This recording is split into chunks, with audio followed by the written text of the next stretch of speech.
Welcome back mga fuckers. It's me, the Clueless Biker, at part 2 ng ating Thunderheart Performance Micro Harness Controller install sa isang 1991 Harley-Davidson Heritage Softail. Sa mga hindi pa nakakapanood ng part 1 ng ating install, ang link ay nasa description sa baba.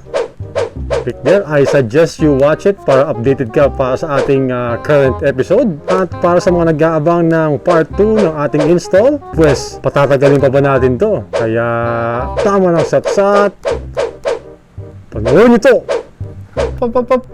Bago ang lahat, a word from our sponsors.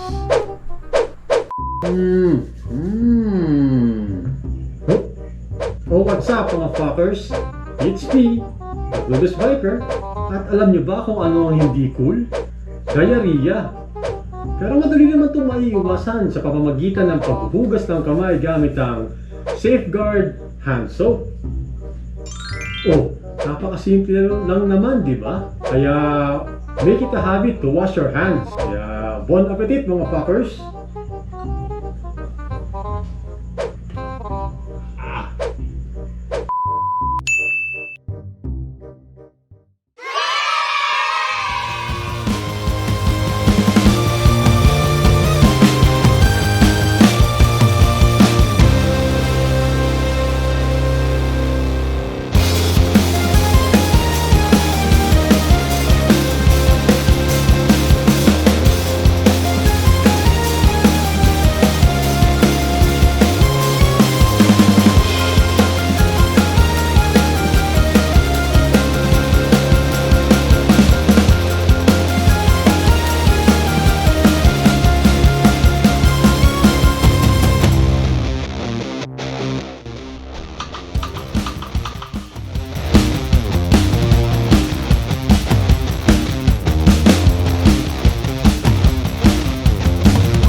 A few moments later.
Oh wow! So ganun pala ang pagkakabit ng micro harness controller sa isang 91 Heritage Softail.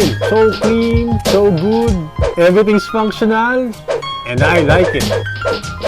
And I would like to give thanks to the owner of the bike, Mr. Garahe.